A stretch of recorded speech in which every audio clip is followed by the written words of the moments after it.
Okay. Well, welcome to our Finance and Planning Committee meeting and to our new quarters. And uh, since we do not have a quorum, we will hold a informational session until we do achieve our quorum. And we'll begin with the contracts report. Well, let's see. Well, I'll note that this is an information session, as Commissioner Child just noted, and we will have quorum of commissioners after 3 o'clock. So we'll go through the items, but there'll be no voting, and we won't do any actions until we have quorum. Yeah, and Michelle, hello. Good afternoon. Welcome to our new quarters. I know. I can't see you. You can't see us when we're sitting down. Kind of funny. Okay. I'll just run through them as normal, and then please, if there's questions I don't answer. We have some people standing by. Okay. And I did a really nice summary to make this go quickly, and I left it on the printer. So from the top of my head. So our first contract is Haluna Health, and this funds, it's a program administration contract where they're helping the department to administer the newcomers refugee program. And so what is going on with this contract is an increase in the total not to exceed amount through an amendment to reflect additional grant funding and cost of doing business increase. And so it continues the existing services that were solicited. And so of this, just standard information, the annual funding is $519,153. And one of the questions that you have asked in the past is how much is that the administrative fee, which is 13%, and an amount of $59,000. And then the balance of $459,427 goes towards the program. You might have noticed in your packet of materials that there's a fiscal report, fiscal and compliance report, and we've gone through this one before, but they had a couple of findings. And so the findings will be remediated they'll be reviewed at the next 24-25 review. And then in terms of in terms of regular program monitoring, this one is done differently. They don't go through the Business Office of Contract Compliance. They work directly with their funder and send in grant reports, to which I believe you received those in the copy, and they met their objectives, and they also had a positive report back from the funder. So do you have any questions on this? Right.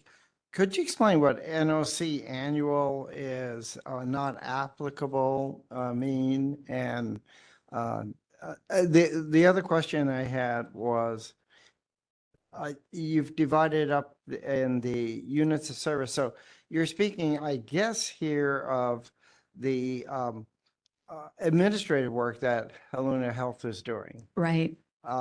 Rather than the program itself. Correct.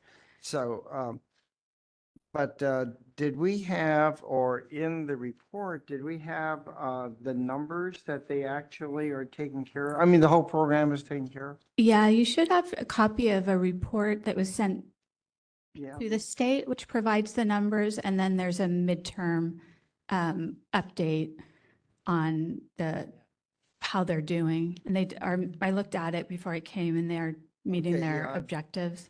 You're probably right. I have it all over the place. There's a lot of stuff. There was, well, actually, I had Seneca here. I had some others that weren't actually part of it. This is the refugee program? That's right. Okay. Blue, Yes, yeah. there was an extensive listing of the Yeah. work they did. Yes. No. So what we're going to try to do in the future, just to make it more standard and less confusing, is we don't want this program to have to reinvent the wheel when they're already doing so much reporting to their funder, but at least to incorporate that into our standard Business Office of Compliance template, even if it's just to reference that we're using this format. And that way, when you see it, you won't be like, what is this? So that's an upcoming So you're saying 2025. this is the new format, or you're? No, I'm saying they're outside of Business Office of Contract and Compliance. So those, the normal template, the rest of the templates look different. Those are standard. That's different because they aren't part of Business Office and Contract Compliance Monitoring, because the program itself, our DPH staff, program staff, prepare a report to the funder. So we want to incorporate what they have to report to the funder into the BOCC monitoring template so that it's standard monitoring across the board, or an explanation of why it's different. And what did it mean when we say that NOC is not applicable?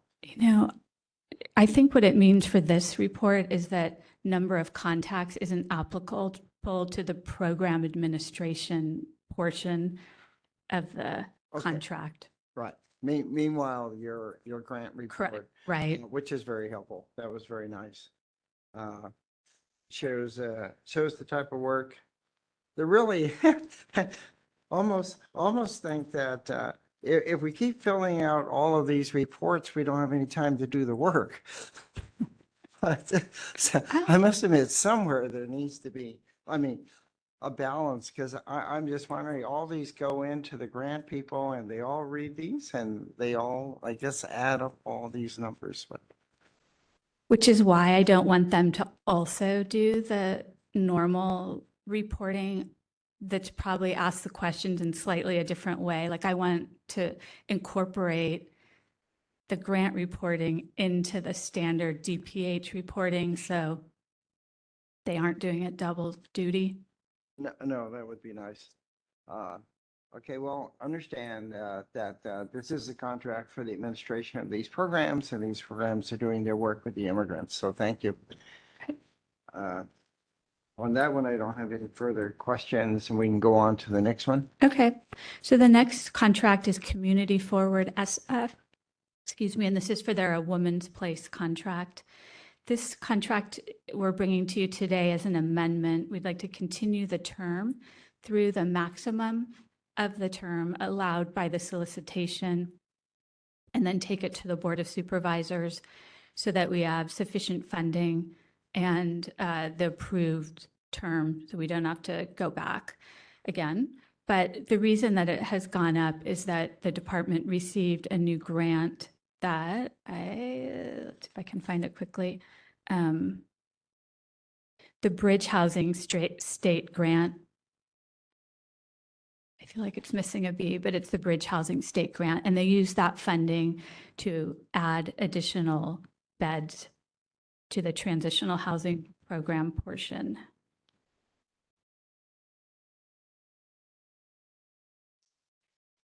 So it's pretty standard, and nothing. We last came to you April 2023. This one has been to the board a couple times, and we're taking them back.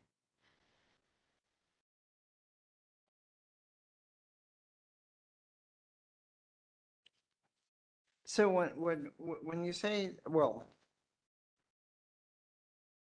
I note that it talks about 15 AWP shelter transitional housing beds capacity.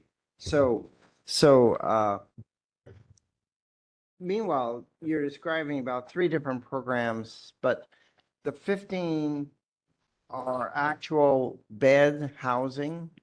Is that correct? Because I didn't understand shelter/transitional housing. Yeah, I think Alex Jackson might be on the line, who could explain better the programming and how that breaks down. Sure. between all the Sure. Alex, can you come on and answer the question? And go and turn your camera on at that Okay, point. perfect. Yeah, it's a 56 bed transitional housing shelter, which is different than the other drop-in shelter. And so it provides like not only shelter, but it's more of a dorm style sort of setting. Um, and there's therapeutic and recreational activities and social engagement and staff um, to serve the folks that are there. Okay, so that's the type of beds we're adding. We're adding 15 of those as part of the cost. And I guess the question that I know that you've responded to from the previous time when we didn't have our hearing uh, had discussed the question of performance objectives. So if we don't have any performance objectives, how do we know that they're doing their work? Yeah, We do have performance objectives. Excuse me. Well, it says you're still in the process of determining performance objectives. Alex, during the last monitoring report, they were not of the four categories scored. Performance objectives weren't scored because there was a request not to score them because they were under development. Okay. So that would follow that they're objectives, but they haven't been finalized for the coming fiscal year yet. Would that be Well, fair to say? Well, I guess there's a difference, and maybe that's just the manner in which the explanation was written. But it sounded like that the comment here says the audit has asked for performance objectives for 2 consecutive years, and the question is, has these been forthcoming? And the response is no. So we have a 2-year contract going on, and if this is as written, then it doesn't sound like we have any performance objectives. Whereas you're describing that we're finalizing the new performance objectives. So, I think there's a couple things, and Alex, jump in, that are going on. So I think you're correct. That was called out during the Business Office of Contract Compliance Monitoring, that they need performance measures that better align with the programming. The programming's been changing with the new grant funding. Also, there's a big change underway as a result of EPIC. And this is as far as payment reform for CalAIM and how they're going to enter their services and what it's going to reflect and what reports will be ready.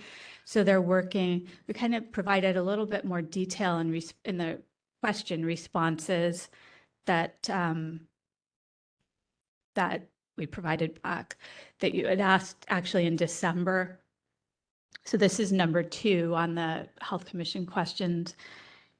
And so what the goal is, it's also a broader effort that BHS is making across the board to develop performance measures that are reflective of what's in EPIC. And so they'll be able to monitor different things. So that's what's going on with that. If you want to add more to that, Alex, I don't know. Yeah, that would, one of our goals is to make sure that, our objectives are measurable and that they would be able to monitor as they go along as well. And so our new electronic health record, EPIC, actually will allow for that. all right. So I see in explanation number 2, I'm just trying to clarify this. There is actually a performance objective set by Medi-Cal. And meanwhile, you're also then trying to determine in the coming contract how we would better monitor these and whether you're going to add any more. So it is not actually our impression otherwise was from off the audit that there weren't any performance objectives. Yeah, they weren't scored into the report. Okay. So, all right. I mean, because it sounds like the work they're doing is very important, and I was after reading this, I'm not quite sure. Right. If we think the work's very important, how do we know that the work is being carried out? And now I see on the second part, there are Medi-Cal objectives that are very important that therefore Right. do carry out the work, and that we're looking at actually an improved system for this. And also just to add and remind, there's 4 sections that get monitored. So client satisfaction is one. That's Medi-Cal requirement, actually. So that was still monitored. Units of service is still monitored. And then like site compliance, or it's called a declaration of compliance, that they've done a whole bunch of, met a bunch of the BHS policy requirements, including, for example, like posting grievance posters. And so those are 3 other sections. It's just the 4th section was exempted. So I think they're still definitely being monitored, and a lot of attention and work with the program as they expand and change. Okay. Yeah, that was what was a little confusing, and I appreciate the clarification that we do have objectives. We're going to look at how they can actually be anticipated, as you said, that for 25, 26, that we would even do better in terms of looking at the work they're doing. Okay, so I think on that one, let's see, yeah, that was back to my comment on the no performance objectives. I think that was my only question. So let's go on to the next one then. Thank you. Okay, the next contract. I guess, is this the one also Commissioner Gerardo had questions about? She did, but she was very appreciative of Ms. Ruggles' response. Okay, and she was I pleased think with she was that. satisfied and appreciate your. Okay, no, thank you very much. And this is the same group that's saying they're off because of the fiscal situation, right? That they were to do fundraising? That's correct. The finding was that they didn't have 30 days of cash reserve. And so they acknowledged that, and then they wrote a response. So first you send a first letter, then the vendor gets to respond. And so they cited their efforts for fundraising, which is on my summary on the printer. But I think it's something like they started in 22, 23. And then in 23, 24, they generated 356,000, and then they doubled it this year to date. And so they have a bigger goal for next year. And then the way that the finding is structured is it's like recommendation, give us a response, which they did, and that's what they explained. And then we revise and issue a final status letter. And that final status letter indicates that they're still not in conformance with the 30 days of cash flow, or cash on hand, and that will be checked in the next monitoring, fiscal and compliance monitoring, which will happen in April, May, in the spring for 24, 25. So that's when that will be checked. So there's nothing hanging, actually. Yeah, I was actually pleasantly surprised at their goal. Yeah. That I've not actually seen that in very many of our nonprofits stating a significant goal like that, and that they were actually achieving their first several years of desire. So Yeah. that's really also to be commended. Thank you. May I ask a question on behalf of, I think Commissioner Guillermo might ask, so what happens if this next fiscal monitoring, if they still haven't complied? Is there some point when you all do something next, there's a next step or higher level of red flagging or something like that? I think that can happen. It can go up to a higher level of red flag. I think it's like looking in totality. I think Samara is on the line to talk about that, but I think this one would be looked at in the whole picture, because otherwise they're doing okay. Okay. And some of the reason was among their city contracts, it was delays in paying or certifying their contracts, so they couldn't invoice for reimbursement. So All right. That's another piece. Thank you. But So- Wasim, are you here and have anything to add about follow-up if findings continue? I don't see him logged in. I forwarded the login information in, but I'm Okay. not seeing his name. I can touch base with him later about that. Thank you. Okay. Okay, I think, But that's generally what happens. There's an escalation pathway and they'll look at that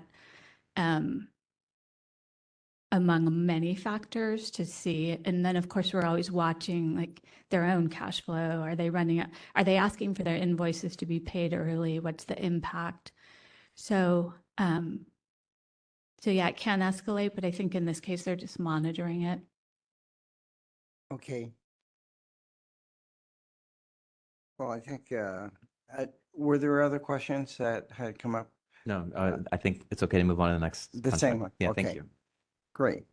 All right, then we'll go on to our next, Okay, so the next contract is PRC Baker Places, and this is the program called Hummingbird, or we call it Hummingbird Valencia. This is a respite program that is not a new contract, but this is a new contract, but it's continuing services. One of the delays, the reason this took so long to get here is primarily we have a new bed ordinance, which I'll be talking to you next month about like how much we've used it and whatnot. And so we're still working out the kinks. And we had assumed that this 24-hour overnight program would fall under that. And so the authority determines the template and the route of certification. So it just took a while to get to. The city attorney wasn't sure that this actually applied. So that's a little back and forth we'll still have in follow-up. But anyway, it's the same program that you've seen before. It's the change in annual funding is just to give you an idea of whether there was a change from the old contract to the new contract, and it essentially reflects the cost of doing business increase. And I think that's it for this one, unless you have questions.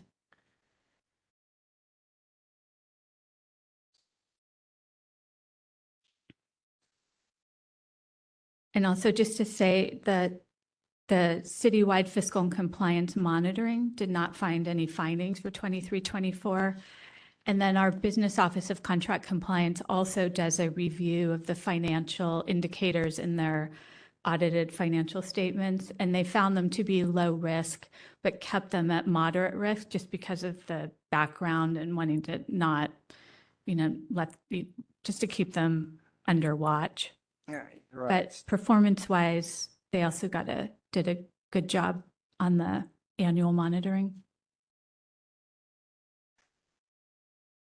Now, in these retros, and I guess we've asked this before, where in our previous contract that became a problem, right, in terms of numbers of days.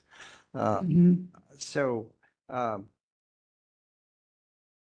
I guess the solution would be not to have retro contracts again. Right. Of this sort. So what are we looking for in the coming few months? Are we going to see a lot more of retros that have had, it's not your fault. There was a interpretation here, but it really affects the nonprofits. And of course, Commissioner Guillermo has been really pointing this Yeah. out. So But- there's two or- things. Yeah, there's two things going on. One is when we bring it, it could be retroactive, or it could be retroactive in that they haven't been paid yet. So sometimes, like, we're still moving the contracts through, and sometimes they're through. The big challenge, I'm waiting for the year where there's not a big challenge, but one big challenge, two big challenges this year are that Behavioral Health Services has payment reform, and it's required all the outpatient programs to change their budget, their Appendix B, to reflect the new rate. So that's been a heavy lift, lots of training, but it's also caused a delay.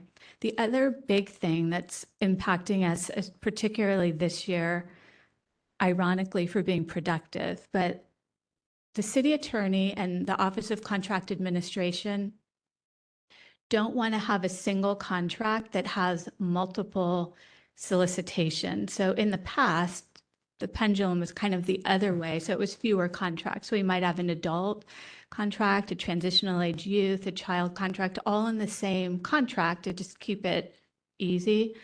But no one likes that in the system of an OCA off the purchasing.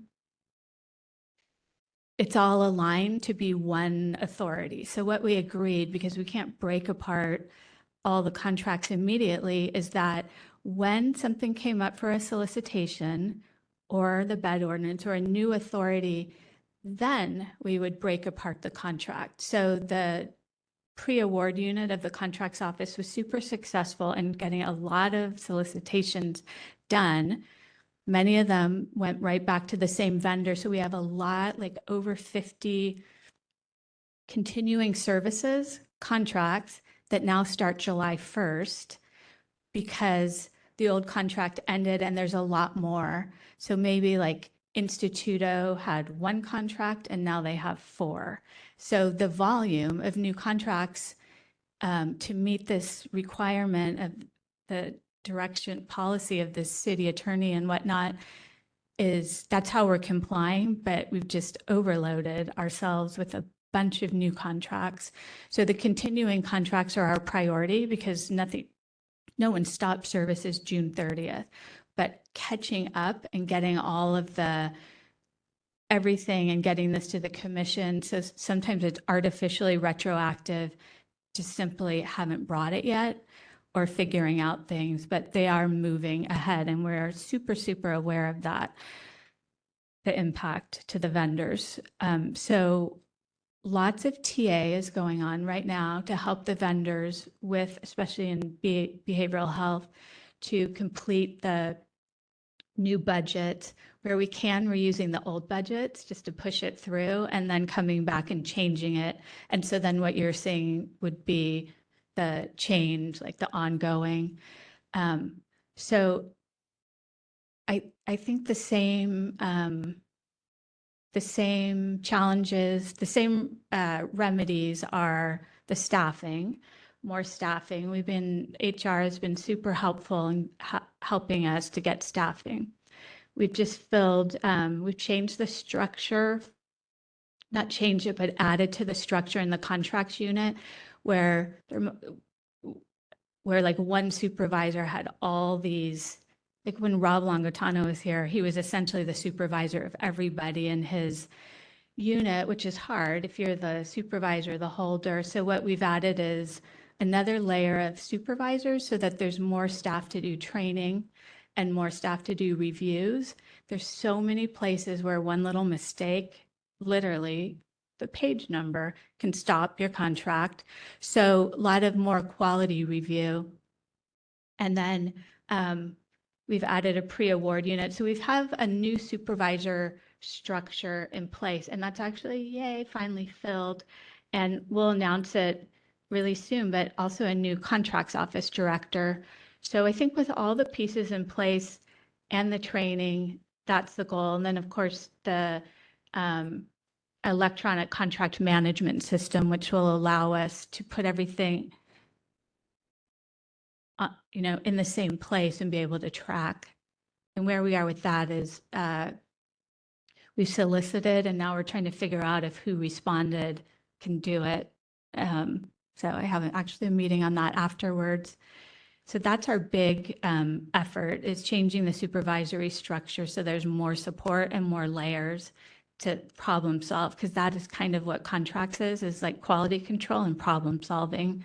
And then working and training the system where we have a lot of end users, I'll just call like our own, like the staff that want the programs that are new, like how do you get contracts? How do you move them along? So a lot of training there. And we brought someone back on who's worked here for 30 years on a Prop F, and that's what she's doing, is training. So right now, every new analyst, contract analyst, is getting dedicated training, onboarding, that I don't think really happened so intentionally before. So we're working on lots of pieces. And so my goal in 25 is they'll come together to be like a much smoother system. So you think it's going to be better? I mean, it just think it's sounds gonna like be we're better. we're There's- creating even more complications. I think it will be better. There seems to always be some challenge, right? Like right when you think, we didn't anticipate that the impact of breaking up all the contracts and, it'll probably add a couple hundred to, so it's a lot. But slowly, the structure for the new supervisors came in during COVID. In fact, we also have another new supervisor. You probably can't see the audience in behavioral health services, which has been growing exponentially. We had our employee Phil Mock, who is the supervisor of that unit. And it was a lot because we keep adding people and contracts and problems and new services that have never been done before. So how do you do them? He was recently promoted, so he'll be up here presenting. He took Dean Goodwin's position, who used to present. And then we hired 2 people behind him. One is Paula Jones, that you probably know, lots of experience, and then a woman in the contracts office. Great. So everywhere we can, more support, more quality control, and more training on problem solving. Well, I would hope when we do an overview of all these that we sort of look at where it is going to be helpful to you and efficient. I mean, I know you've been talking about the electronic contract management and that sounds like that could be very helpful, but now switching back and forth about bringing together the contracts so that we can see what a vendor was doing or the nonprofit, and now we're breaking them all up again. Yeah. I In some ways, it will be faster, but it's just a lot to get it off the ground. It's a lot. I mean, sometimes it's hard if you have a big contract and you have 5 different internal DPH civil service program managers overseeing one part, because then what you have are people overseeing their part, but not the contract as a whole. And so that's a little bit challenging, and that challenge will go away with this. And so there should be some efficiencies in review timing. Well, we will see which Yes, we will. works better as we get an overview of this, and I know Mr. Moritz is calendaring that for Yes. us so that we can understand the the bigger picture again.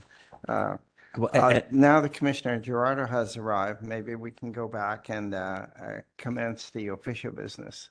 Yes, until she was here, this was just an information session. And now this, if you could call the meeting to order, I can take roll and we can move forward. Yes.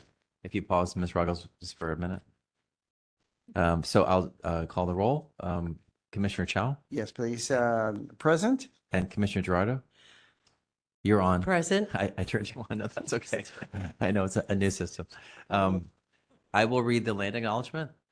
The San Francisco Health Commission acknowledges that we are on the unceded ancestral homeland of the Ramaytush Ohlone, who are the original inhabitants of the San Francisco Peninsula. As the indigenous stewards of this land and in accordance with their traditions, the Ramaytush Ohlone have never ceded, lost, nor forgotten their responsibilities as the caretakers of this place, as well as for all peoples who reside in their traditional territory. As guests, we recognize that we benefit from living and working on their traditional homeland.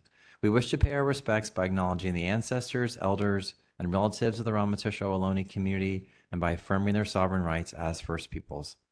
We can move on to the second item on the agenda, which is the approval of the minutes of the November 5th, 2024 meeting. So the minutes are before us. A motion for approval So move. and a second? Oh, yes. So I'm looking to see if there's any public comment in the room. I am seeing none.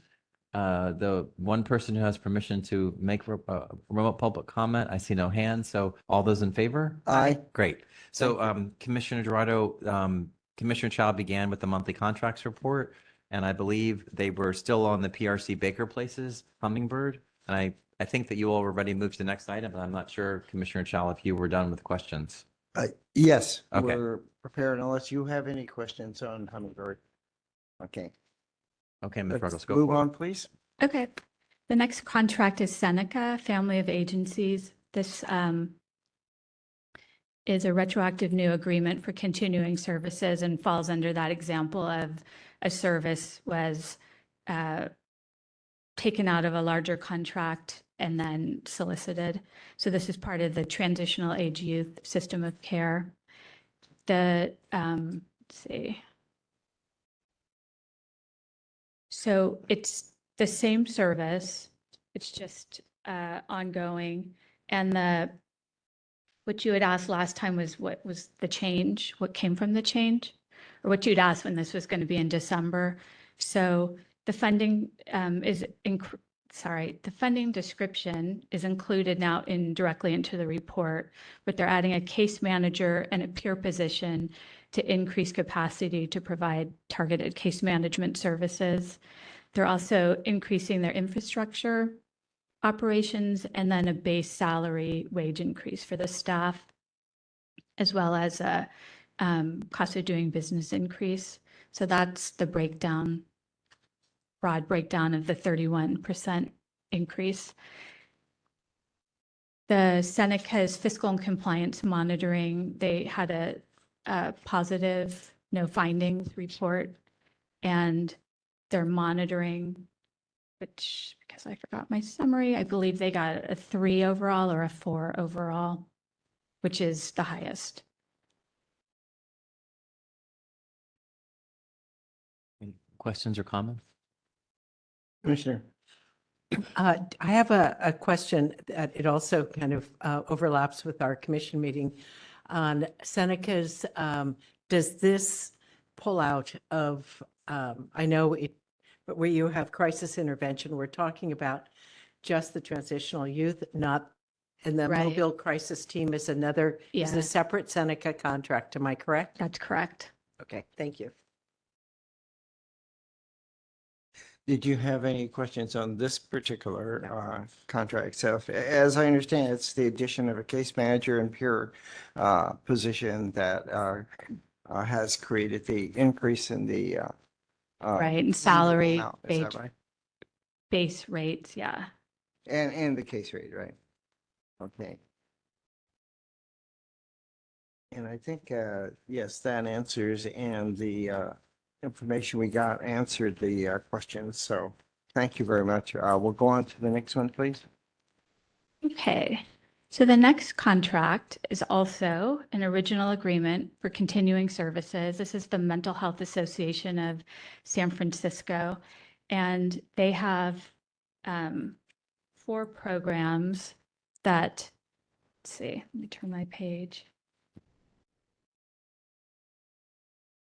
Our program rep is here, and the agency itself was really helpful in providing information about these programs, which we tried to squish them into the template, but they're also in the questions.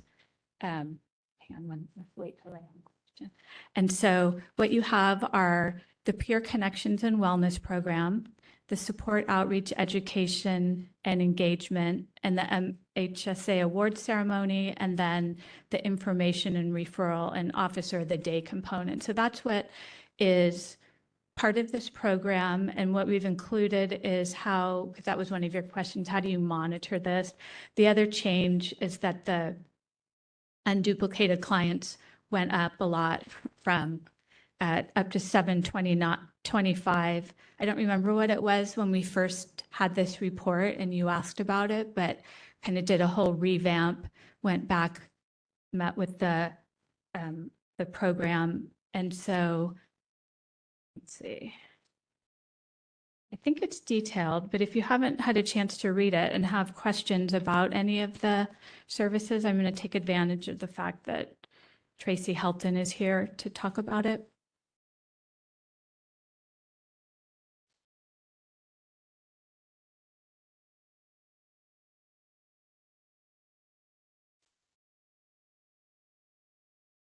The way that the units of service are described, I guess that these are all the different programs that you have.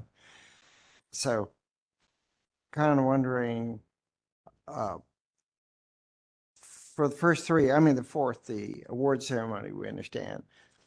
Uh, in the first three programs, uh, could you just simply say how each one sort of integrate or how they integrate together? I mean, if we're talking about the different clients, if we have 725 unduplicated clients, which ones sort of go where, or do they all kind of participate in all three of these outreaches and connections? Hi, my name is Tracy Helton. I'm a DPH program manager. Just to talk about the Mental Health Association. So their main focus is doing both counseling and education for the community about mental health. So this is a peer-run agency. So they do counseling, and then they do linkage at the hospital. That's another program. Then another piece is doing the Solve Project does 500 they touch 500 different people with education they do about mental health in the community. And then they also do support at SF, at the former San Francisco General Hospital, Zuckerberg now hospital. And they have peer counselors that are available for both in the community, on the phone, and then they also facilitate groups in the community. So the Peer Wellness and Connections program serves 75 unduplicated clients. The Solve, they have 500 touches through their presentations. The one that is located out of San Francisco General reaches 150 individuals. And then the MHSA award ceremony this is part of the 1% tax on millionaires, where they wanted to find a way for the individuals that are linked into all the MHSA programs to acknowledge them. So this is just an annual award ceremony. It's a fairly small piece of their contract. And then they also have, new for this year is information and referral service, where people can call if they're looking for a peer to get information about services that are available in the community. So that while you have people who then are working with SF General, do they work with any of the other inpatient facilities in the city? I mean, are they available for the others also under this contract, or it's only at General that they're able, from an inpatient side, to access? So these? currently they have a partnership with San Francisco General, although the project is open to anyone who has mental health issues in San Francisco if they're looking for peer support.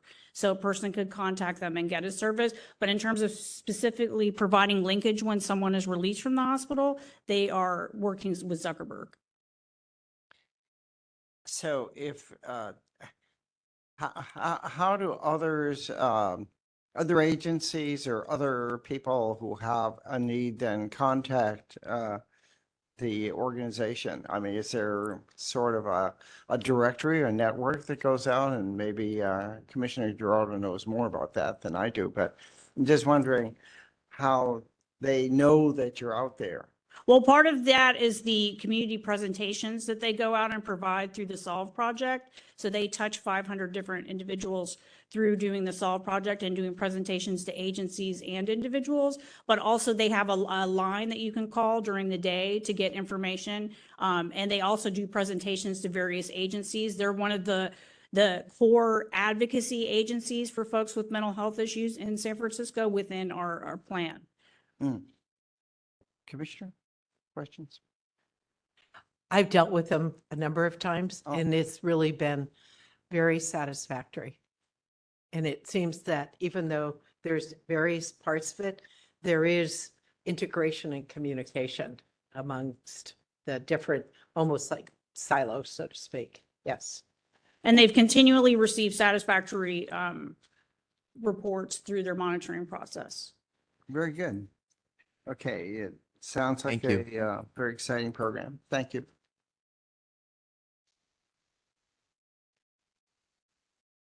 Is it okay to move on, commissioners, to the next contract? Yes, Okay. please. Oh, I thought we were done. Okay. The last contract is with the Regents of the University of San Francisco, UCSF. This is an amendment to an existing contract. It's for the Vouchers for Veggies Eat SF program for a total contract amount of 4.6 million. And sorry, I didn't even notice this one and I forgot to review it right before I came. So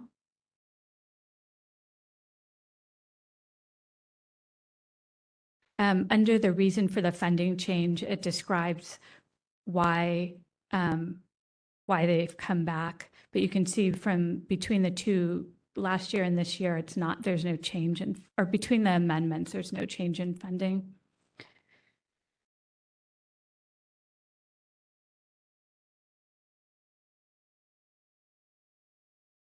So you're going from nearly a 2-year contract to about a 9-year contract. Right. Is that what we're Yeah, requesting? I'm really sorry that I've just totally missed the back page, but yes, they have an original agreement, and the purpose of this amendment is to extend the term from 1 year and 11 months to 8 years and 11 months. So they're adding in the rest of the funding to support each of the additional years. And they're budgeting primary care practice improvement program, special revenue funds to support this programming. And the reason we're going to a 9-year contract? I mean, our sort of tradition has been to do like 5-year contracts and be able to look back. I think because of the nature of what it is, that it's a contract for food vouchers and it's part of the program improvement, primary care practice improvement program funding, that's how they're choosing to allocate it. But I wonder if the representative is on the line. Is someone here? This is Blake Gregory. Can you all hear me? Yes. Blake, is it possible to get you on camera as well? Oh, yes, of course. Thank you. Hi, everyone. I'm Blake Gregory. I'm the Director of Primary Care. Yeah, I think just to echo what was already said is that we piloted this program with great success. It was really well received by patients, and we feel confident that it's going to really help us close our disparities for patients that are experiencing chronic diseases like diabetes and hypertension. So that's why we had wanted to extend it for a prolonged period. We just don't sort of see that that sort of all the social issues that our patients face, including food insecurity and poverty and so forth, are going to go away anytime soon. And so we really feel like this is a long-term sustainable project. Great. How does this work under the PIP program? I mean, do you have to put out so many vouchers, or you have to do so many per month, or what? What is the measure to be able to achieve the PIP for this for the food voucher program? Yeah, so the annual funding that we've been able to secure to support this program will help us serve about 440 clients per year, give or take, between 439 and 442. And then we have chronic disease registries that are stratified by various disparities, including by race and ethnicity and other factors that allow us to select patients who we think would benefit from this program. And so the number we're able to serve is really driven by the annual contracted dollars. Each patient gets $160 worth of vouchers per month over a 6-month period, which is $960 over 6 months to support their food insecurity needs. So if the administrative costs are $130,000 to distribute $400,000 worth of vouchers, is that sort of what the state expects that we're going to spend to do that? I mean, that's like I guess $1 for every $4 that we give out. It's about 25%. Yeah, yeah, it's an administrative fee that's calculated by the Vouchers for Veggies program, which is, you know, a contracted city vendor that we have a number of years of experience working with in the Department of Public Health. And so there's not a small amount of administrative burden because these vouchers are redeemable at many, many different local markets and grocery stores throughout the city. And so just the administrative cost of trying to maintain those vouchers, make them redeemable, I think is partly what drives the administrative burden, is just maintaining these relationships with so many different vendors across the city where our patients live. Sure. No, thank you. Welcome, Commissioner Guggenheim.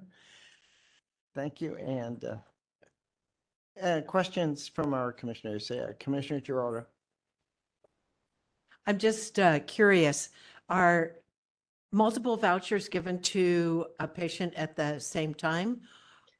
I believe patients get 3 months worth of vouchers at a Okay, clip. yeah. So they'll get 3 months and then a second batch of 3 months worth to go through their 6 months packet. Great. That would make sense. When I saw the $10 each, I'm like, that doesn't buy you a carton of eggs anymore. So Right. you've Mhm. got to It's have true. a It's little true. bit more than that. So, okay. Thank you very much. Thank you. Commissioner Guggenheim, any questions in regards to this contract?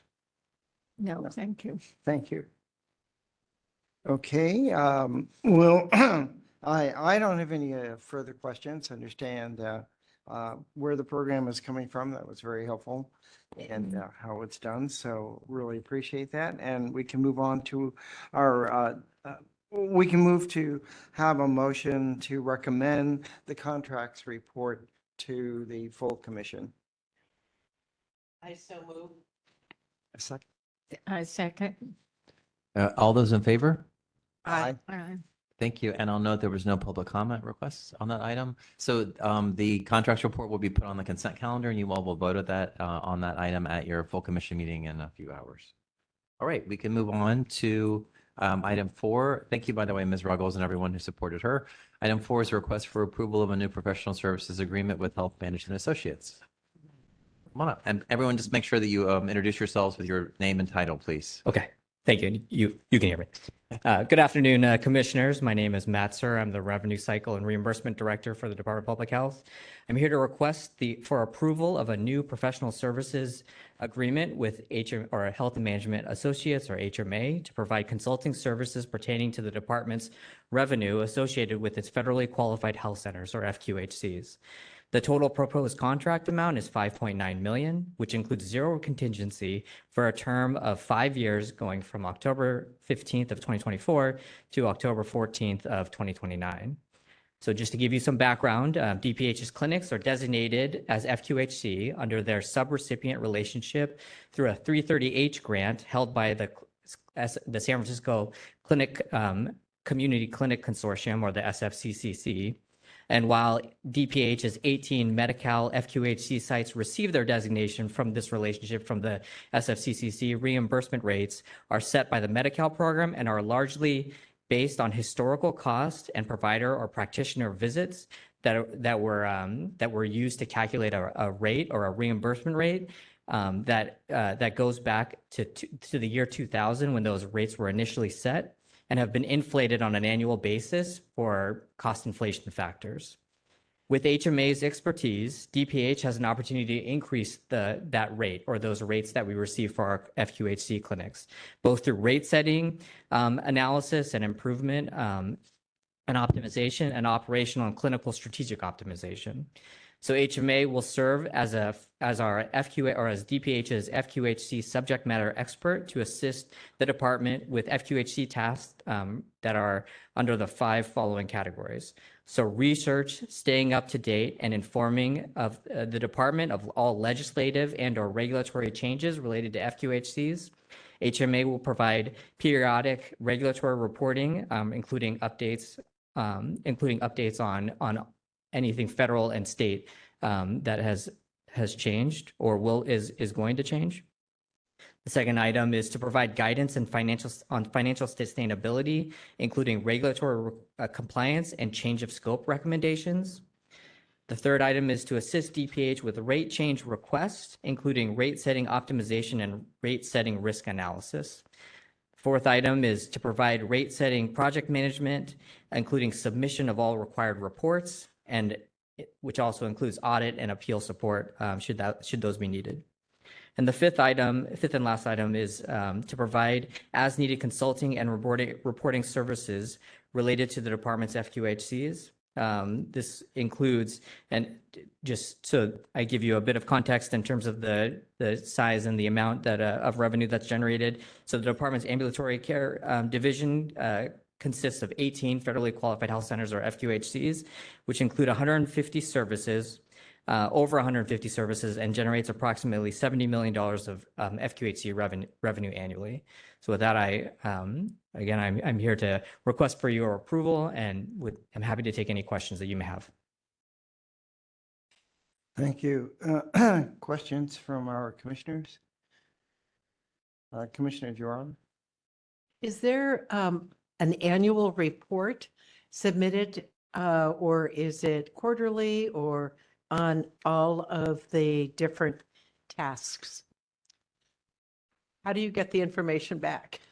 And this is from HMA, or from HMA. So the agreement itself is task order based. And so we will be setting up task orders for each project that we have them work on. And that includes, so when we, if we want to review and optimize or take a look at one of our clinics, we'll set up a task order that details the services that they'll provide and the scope of the project. And so I would imagine that, depending on the length of time that those projects take, we would then have, they would come to a conclusion, and we'd have reports or information available on how successful we were or how successful they were in their work. So if you wanted information on, one of the, let's say Southeast, you had specific information, you would relate that to these folks and decide what are the task areas that need to be focused on, and they would implement it and come back to you? I see what you're saying. So I see think what I'm I think what I would say about that, or how I would respond to that, is that we have a number of a number of our FQHC clinics. I think around 15 of them have rates that are largely that have not caught up or kept up with inflation. And so the opportunity here is to to review each of those clinics, the rates, Southeast as an example, to take a look at the rate that we're receiving for Southeast, determine with HMA's expertise whether a rate setting, whether a change of scope or a rate resetting is necessary or would be optimal for us, for the department in terms of revenue, and then engage in the work to then implement that any optimization that could happen in the clinic, and then to also work and guide us through the process of submitting those reports to the state. That would then reset our rates. Okay, great. I appreciate the example. Let me follow up from that for a moment. I thought that FQHC reimbursement was cost-based rather than, service-based by rates. So I don't quite understand unless they've changed their methodology. Yeah, so under the Medi-Cal program, the rate is cost-based. That is correct.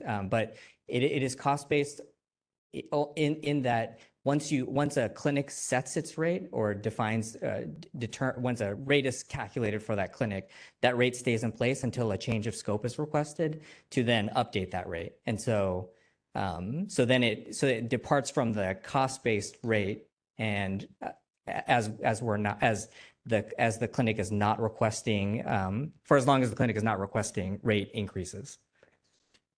Well, I guess I don't understand the cost-based rate as much. And if it's cost-based, I would think that they were taking costs and saying that that's the cost for the operation, even though you had 1,000 visits or something. So that it didn't matter whether you were charging $100 a visit or $10 a visit. So how does HMA then affect us in order to achieve, more revenue? I mean, it would seem that they would be seeing whether or not we were counting the costs more correctly rather than rates. I see. Yeah. So, I think there's ample opportunity for us to review the services that we have included under the umbrella of our FQHC clinics. And I think that's where their expertise will come into play is providing that expertise in the area of, where we have the opportunity to optimize services within the clinics to maximize the amount of reimbursement through its either FQHC or non-FQHC rates.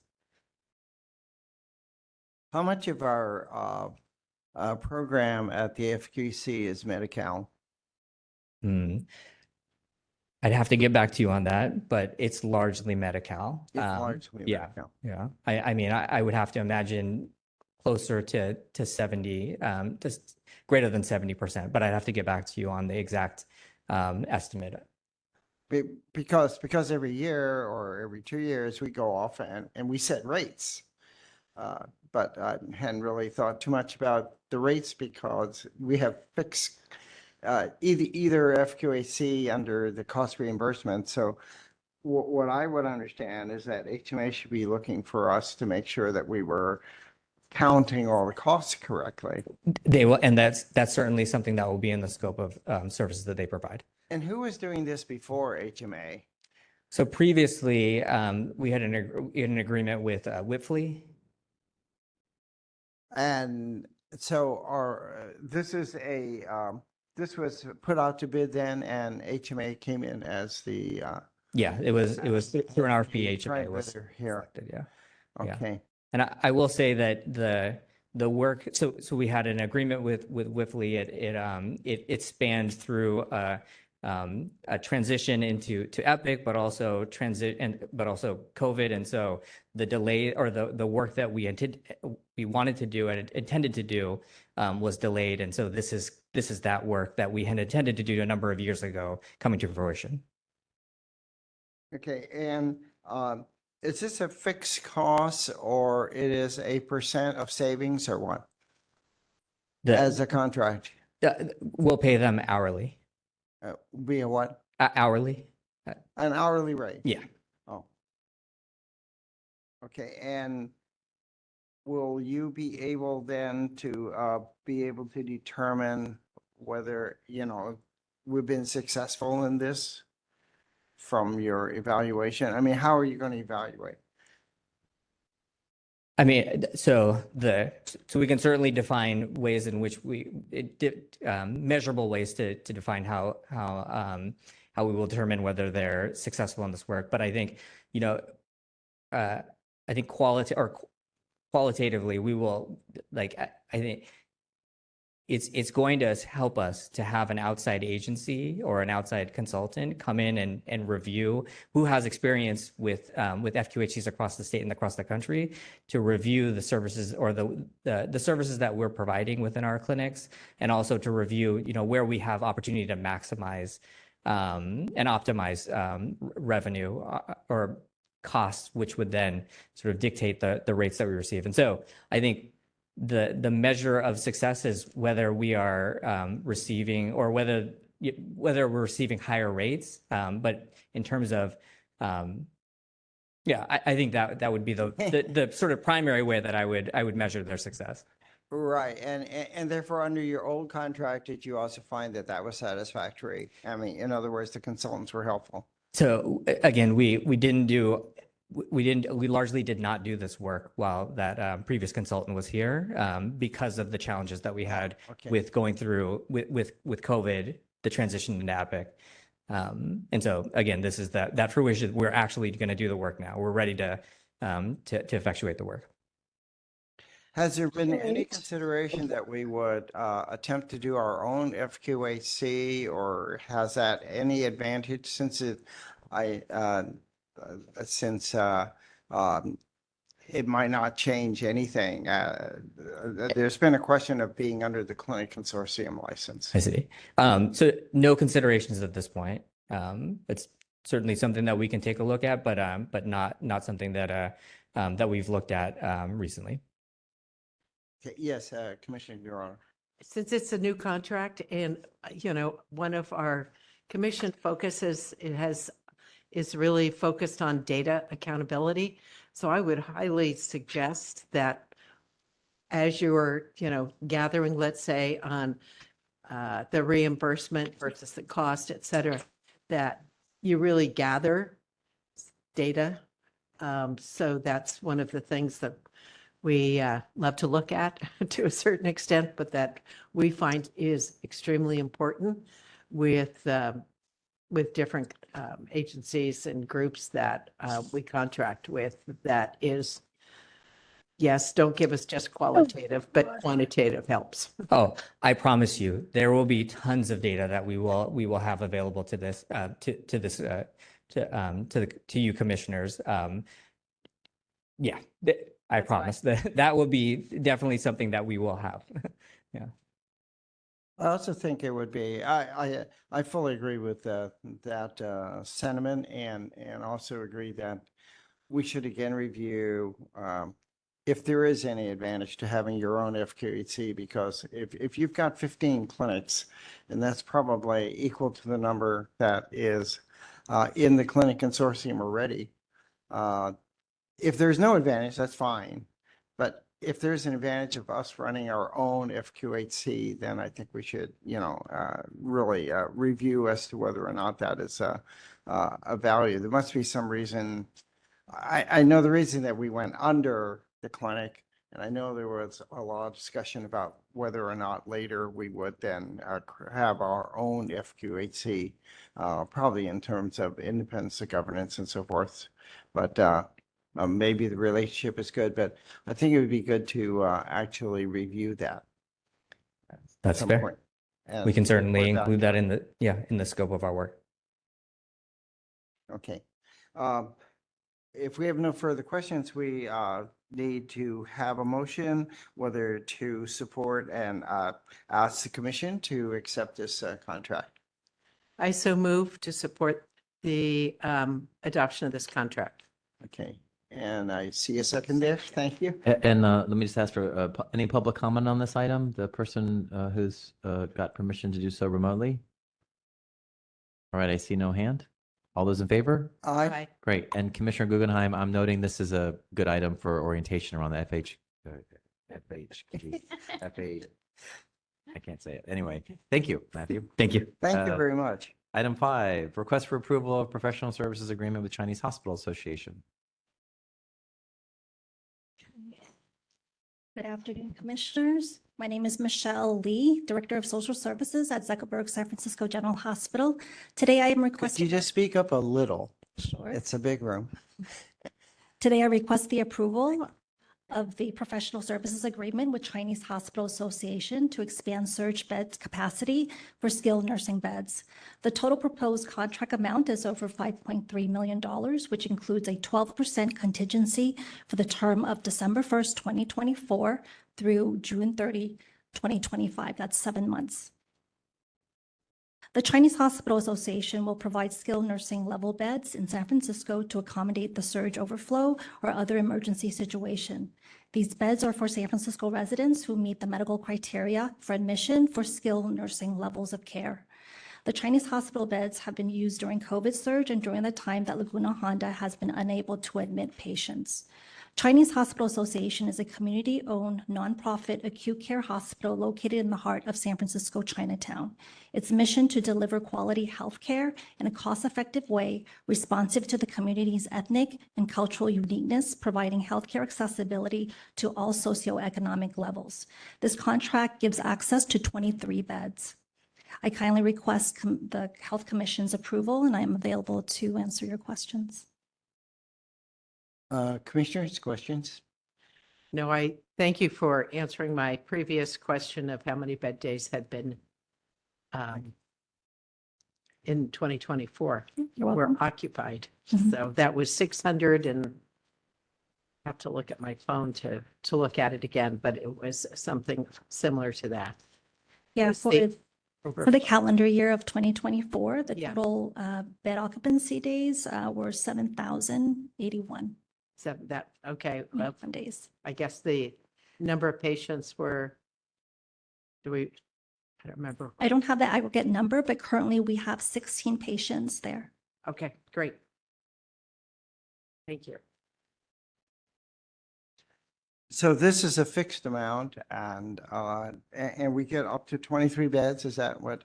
That's What did correct. We are only paying for the beds that we used and we're paying them more Oh, bed days. You pay on use or you pay, We only pay for the beds that we have a patient in, we only pay for the beds that we use, Correct. right? Yeah, that's what I was getting to. but the Thank you. contract allows for us to fill those beds Sure, fully. up to that number. Okay, Correct. got you. Commissioner Guggenheim? So I'm looking here at, I apologize. I don't know a whole lot, but it seems to me that what this says here is that this is a 7-month contract. Is that right? Yeah, that's correct, because we are hoping that they actually get CMS certification as a skilled nursing facility so that they become a freestanding skilled nursing unit that they can bill insurance. So we are hoping that they will get their certification by the end of this fiscal year. Okay, and thank you for correcting the board of directors. And Yes. knew that previously you had added administrators also onto the board, not that they wouldn't have liked to be part of the board. If we have no further questions, a motion to recommend to the full commission acceptance of the contract? First, we need to look for public comment. There is, and there is a member of the public who has his hand up, Okay. or their hand up. Hi, please let us know that you're there. I am there, Patrick. Okay, Patrick, Mr. Minetshaw, you've got 3 minutes. Thank you. Here we go. This is Patrick Monetshaw, Code AAA. Given Commissioner Chow's potential conflicts of interest due to his affiliation with Chinese Hospital, he should recuse himself from voting on this proposed contract. This contract appears to be exercising a second option to extend the initial contract from December 1st, 2022 to November 30th, 2023 into a third year until June 2025. Why just 6 months? Why isn't it being extended a full 12-month period? What aren't we being told? Nonetheless, it will push the $18.85 million contract approved to date to a new revised total contract value of $24.3 million. This is nonsense. Today's 6-month, $5.4 million contract extension with the Chinese Hospital Association to expand skilled nursing bed capacity, ostensibly at Laguna Honda Hospital, should be totally unnecessary. The attached request to the Health Commission form, summarizing this Department Operational Support contract, states, in its purpose of contract section, the 23 regular skilled nursing beds at Chinese Hospital had been used during the COVID surge and during the time LHH was unable to admit new patients, end quote, until LHH is able to fully admit new patients, end quote. Hogwash. The justification proffered in the purpose of the contract that, quote, as LHH's capacity to increase the level of admissions, there will no longer be a need for this contract, end quote, is simply bonkers and completely unbelievable. Both of those events, COVID and ability to admit new patients, are long over, so this so-called surge contract shouldn't be needed. As it is, LHH gained Medicare recertification on June 20th, 2024, but dragged its feet before resuming new admissions on July 31st. LHH has been able to admit new patients for the past 6 months, making this contract unneeded. If LHH would just speed up admissions, this $5.4 million contract extension wouldn't be needed. This contract points to the probability LHH still has major problems in patient care and safety that appears to still be slowing down new admissions. Just speed up the laggardly admissions processes. Thank you. Right, that is the only public You. comment. So all those in favor? Aye. Aye. All right, I'm thank you. Thank you. This will be placed on the consent calendar. All right, we can move on to item 6, a request for approval of a new agreement with Improvita. I think that's how you say it, Incorporated. Please correct me if I'm wrong. Hello, Commissioners. My name is Jeff Scarafia. I'm the Deputy CIO in our IT department for DPH. Imprivata is the name of the company that we're contracting with here. I want to stress that this is not a new technology or service that we're buying. We're simply contracting it in a different way. This is something that's been woven into our technology across our facilities since 2003. So we've been using this product for a very long time. Of course, everything evolves and modernizes through that time. So there have been some updates to that in the technology space. What is Imprivata and what does it do? This is a piece of software that works with badge tap readers that allows staff at our hospitals and clinics to use their badges as they move from patient room 1 to 2 to 3 and so forth, using their badge to log them into our computer systems, saving time and increasing efficiency by avoiding username and password and rebooting a computer every time you move from one to the next. So that is the technology that we've been using for since 2003. That is what we're contracting as the primary piece of this contract. There is a second part where we are doing something new with this same existing partner. Over the next year and a half, we'll be putting some of these devices onto our inpatient or acute units at both Zuckerberg San Francisco General and Laguna Honda Hospital, essentially duty devices. So today we actually give them a smaller, it's called an IP phone. It's a phone that works over Wi-Fi. We'll be replacing that with smart devices so that the phone does more for us. As part of that, this Imprivata technology vendor will be providing us their little devices. They're about the size of a toaster oven. And we put all of those duty devices in there. And in order to unlock one and check it out, you have to tap your badge just the way that you would log into a computer. In short, we have about 1,200 of these devices that are going out there. This is what helps us keep track of them and understand who took it, where it went, and if it's not returned, who we can check in with and kind of track some of those options. I'll close with that and say that's what we're doing and that's what's contained in this contract. Do you have any questions for us on the IT side? Yeah. How secure, what's the security on the new, whatever you're talking that, Specific is to the it mobile secure? devices? Yeah, on those mobile devices? Yes. So we would say that they are sort of managed with what we call mobile device management. So at any given moment, we can track with the cell signals where the phone is. We can remotely lock it. We can remotely data wipe it. And the last bit I'll ensure you is that we do not actually put PHI onto the device itself. It can connect to our systems and be used with Epic or something like that, but there is no PHI or otherwise sensitive information stored directly on the device. And they stay in the institution rather than going home? That would be the idea. Some of the features. ideal, Yeah. We've all left something in the pocket and walked out of the facility on accident. Some of what the software will help us do is sort of geofence those, that once they go home in that manner, we can essentially auto lock them. So once they've left our campus, they are locked and no longer able to connect to our systems from a security standpoint. And if they are returned back to one of those toaster oven size boxes, it'll simply reset them and re-enroll them into our system. Okay, thank you. So these are for the phones that they're using? I mean, I didn't understand that last part. Were you saying that we're going to be giving out 1,200 or how many phones there are for the people who can access this rather than a card or? Giving out is a relative term.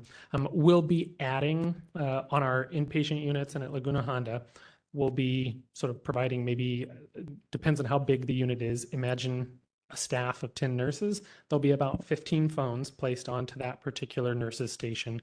They'll be locked in this toaster oven. You may grab one for the duration of your shift using this technology component. So again, you tap a badge, it unlocks, you take the phone, you use that for your shift. And at the end of your shift, you bring that back, tap your badge to check it in and return your phone. And the phone allows them access into all the records or? or the badge does. That's why I'm a little confused. Their username and password combined with the badge. So from a security standpoint, we let them use your badge for convenience, but anybody can find your badge on the floor. So we do use the username and password in periodic intervals to ensure that if you've badge tapped in, you must verify that it's you by having the correct username and password in order before you access any of our systems and that sensitive information. And we'll sort of prompt for that every few hours if there has not been continuous use. Okay, could you explain this question of leveraging the perpetual licenses that you have? And if they're perpetual, I don't know how they ended. They didn't end. They are perpetual, but we are asking for maintenance and support that goes along with those licenses. So again, the licenses are perpetual. They were purchased back in 2003, and we still have them. What we're moving under this contract is simply the support that goes along with our broader system that involves those 15,000 licenses. I can go deeper into that if that didn't address your question about where they came from in history, but in the interest of brevity, I'll stop. No, that sounds just enough. Unless the other commissioners want to know more about it. It's okay. Okay. Well, I guess that's just an additional thing we have to have. Oh, sure. Commissioner Guggenheim, was there a question? Yes, so these phones that sit in the toaster oven and that you pick up when you come in and drop off when you leave, is that where you put in patient information and whatever's gone on that day? Is that what that's for? Think of those as a replacement for simple phones that we carry in our pockets today. So as nursing staff, ancillary staff, techs who may go around to the patient rooms, currently today have a phone in their pocket, but it's just a phone. So it's a regular phone number that you dial, and it doesn't do anything else. We are updating those devices that are aging out with the smartphones that will allow them to function as a phone. They can use that essentially with a secure version. I'm going to call it text messaging. It's not normal text messaging. It's very secure to communicate between hospital or healthcare professionals. And then it allows them to sort of look up information. So imagine if I am a environmental services technician who cleans the beds. I can go to the first room, do my work, finish there. I have that phone. I can look up what my next room assignment that I'll be moving to clean next using that mobile device rather than searching out a free workstation. And that's some of the idea. It is not a replacement for the full computers where we do all of our medical documentation and intern notes.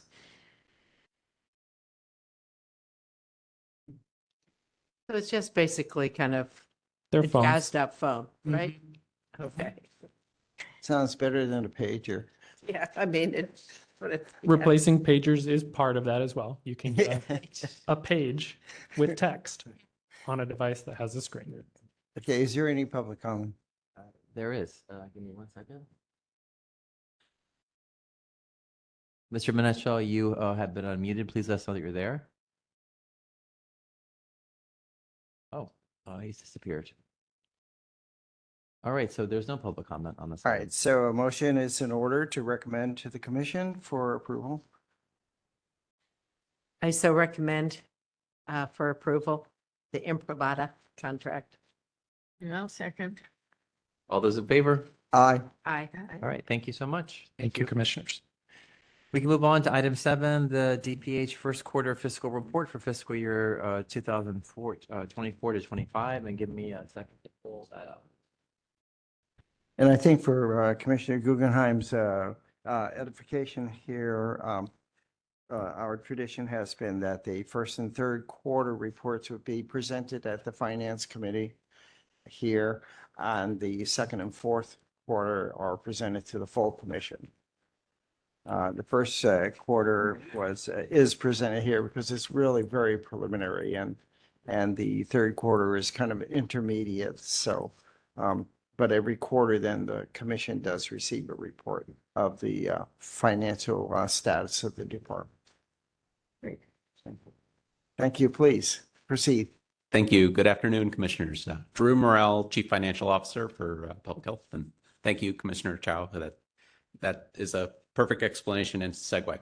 I'm happy to present the first quarter financial reports for 24-25. Numbers are projections for our fiscal year 24-25 based on actuals through September 30th. Next slide, please. So we're relatively unchanged. This is early on in the fiscal year. We have a projected $15.7 million surplus, representing about 0.5% of variance from our total expenditures. Savings include mid-year instructions from the mayor's office to pause spending on funds added during the board phase of last year's budget. Next slide, please. So the $13 million revenue surplus includes 24.7 of revenue deficit at Laguna Honda, which is primarily accrued from a patient revenue deficit as we are adding census and growing throughout 24-25. And then that patient revenue deficit is offset by better than expected distinct part nursing facilities revenue. The DPNIF payments are from a temporary state program that provides supplemental payments for calendar 2023 through 2025. So this fiscal year projections recognize a higher than expected rate for these services. And it was actually rendered in calendar 2023. And then as well, in addition, the state picked up a larger portion of the non-federal share of cost for those DPNIF payments. So we did better on both hands. That helped to offset the patient revenue loss at Laguna. The revenue deficit at Laguna, having said that, is fully offset by an expected behavioral health services revenue surplus of $30 million, 30.5. This is largely due to changes in the payment structure introduced by CalAIM payment reform effective July, as well as go live with Epic electronic health record system, which caused us to accelerate billing that would have otherwise happened over the course of in 24-25, later in 24-25. So the growth, having said that, the growth in BHS is $30 million from budget and about only $10 million from prior year. So a lot of this was year-over-year growth that is catching up to the budget. At ZSFG, expenditures are expected to exceed budget by about $15 million due to a mixture of salary overspend, about 4.7, and materials and supplies overspending at about $10 million. This expenditure deficit is offset by $9 million revenue surplus. So, and then as I mentioned previously, the expenditure savings include $2.5 million in mid-year instructions from the mayor's office. And finally, the expenditure savings include $8 million of personnel savings across all divisions, representing about 0.5%. And Commissioner Gerardo, thank you for the question. I can get into it later, but as you say, the surplus is $17 million and then reduced to $7 million after you factor in ZSFG and admin and operations overages. I would note that the vacancy rate as of today for DPH is 3.1%. So that's net of attrition. So budgeted attrition is a reduction to our overall salary budget. That means we have 6 months of 3.1% savings already baked in. We do feel confident we can achieve the $8 million, but as you say, it's something we're monitoring, and it's felt unevenly across the divisions, as you can see with our vacancy rate. And I would note also that the reduction in personnel savings from prior year represents real successes that the human resources team achieved through increased staffing, process changes, which include batch hiring for larger classifications that improve the efficiency. Okay, next slide. So specific to ZSFG, $6.1 million deficit compared to budget, comprised of surplus capitation and specialty pharmacy revenue which is then offset by $15.1 million expenditure shortfall. So the $9 million revenue surplus comes from $3 million from our 340B pharmaceutical program and $6 million surplus due to a one-time capitation payment from the health plan, which came from a shared risk arrangement prior to our shift to fee for service from capitation. The $15.1 million expenditure deficit includes 4.3 of salary and fringe deficit, and this is comprised, somewhat offset, $11.8 million shortfall in salaries, offset by $7.5 million savings in fringe.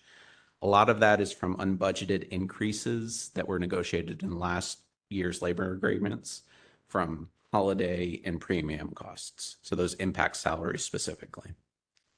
And then $10.8 million surplus in materials and supply spending from inflation and census growth at the hospital. Next slide. Laguna has a $24.7 million revenue deficit, some partially offset by $7.1 million in expenditure savings. As discussed previously, $45 million of the revenue deficit comes from a shortfall in patient revenue from reduced patient census during 23-24 that has continued to add and grow. We project to continue to increase throughout 24-25. And Commissioner Dorado, thank you for your question. Hopefully that responds. These projections include assumptions that census continues to grow as we refine our admittance procedures and throughout 24-25 continues to climb. The offsetting $20 million surplus in DP-NIF revenue mitigates some of the revenue loss in patient census. $7.1 million of expenditure savings comprised of about $3 million in salary and fringe savings and 4.3 in non-personnel due to significantly dramatically reduced registry utilization and a reduction in recertification consulting costs. Next slide, please. Behavioral health, largely a story of revenue surplus, $30.5 million of surplus Medi-Cal payments, slightly offset with a shortfall of about $500,000 from 2011 realignment. Expenditure savings includes $5.6 million of personnel savings. Next slide.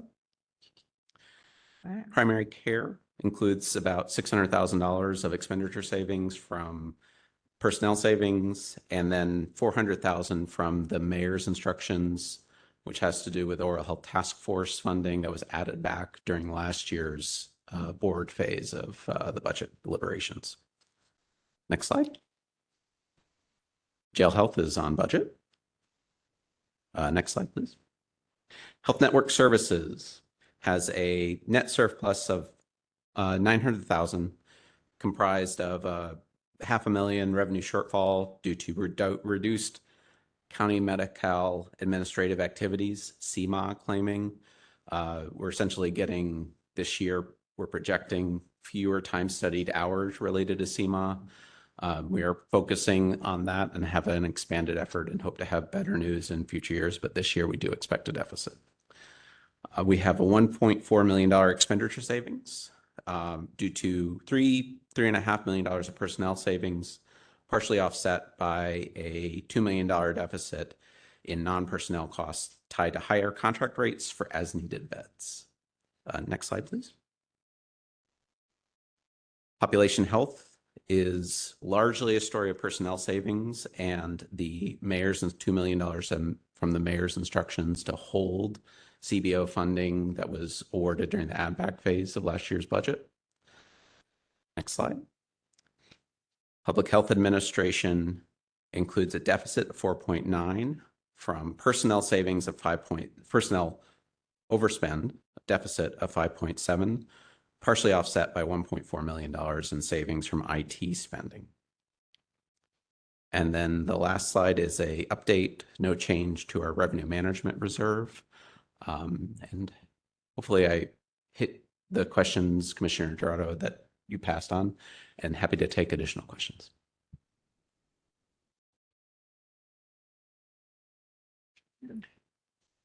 There's no one to make public comment online, so please continue. Commissioners, questions?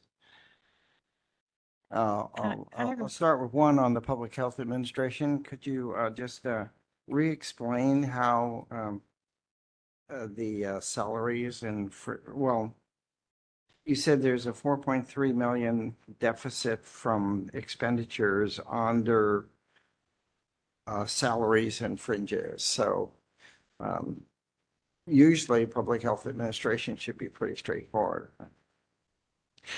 There was a great deal of emphasis and focus this year in particular around expanding HR capacity and really trying to increase our hiring pace. And that is largely where we're seeing staffing overruns. And it's an area of attention that we're focused on for the second and third quarters. But it largely is we've added a number of staff to assist elsewhere in the division to make sure we're hitting our hiring numbers and reducing our vacancy. Okay. And Commissioner Guggenheim had a question. Yes, I saw that. Sorry. Going. Is there any particular reason why Medi-Cal and Medicare payments are less this year than last year? And is that a trend? So I think it's a mixed bag. I think in particular, behavioral health Medi-Cal payments have accelerated. And a lot of the story of our revenue surplus has come from behavioral health in this first quarter. And that's offset, of course, by the known reduction to census at Laguna, where we had a $45 million loss of patient revenue as we have achieved certification and have started ramping up census or admitting patients. And that's really a course of time. We project that to continue throughout 24-25 and really increase our Medi-Cal and Medicare revenues. But were you asking about a specific division? Well, I was just wondering if those two entities are simply paying out less, and is that what we have to look forward to going? It'll be a little less each year, or what? I would say it falls into really kind of two categories. We have Medi-Cal both in the form of reimbursement for direct patient billing. And through a variety of efforts, we want to be reimbursed for every eligible dollar of service that we provide. And we think we've got a good track record. I would say we have a good track record broadly. It relates to the services that we've provided. But we also get a lot of Medi-Cal waiver revenue. And that's an area of focus and risk that you'll see throughout budget instructions, that we're really paying attention to how the state and federal government are approaching that policy. So that's, I think, a lot of where we feel some of the risk lies, and we're paying a lot of attention as we shape this year's budget to some of the risks that are there. I'm just going back, as you did try to answer my question about that personnel cost.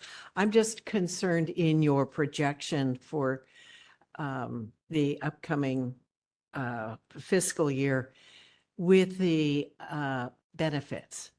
And what is your projection for the percentage increase that in benefit cost? And is that in your 8 million calculation?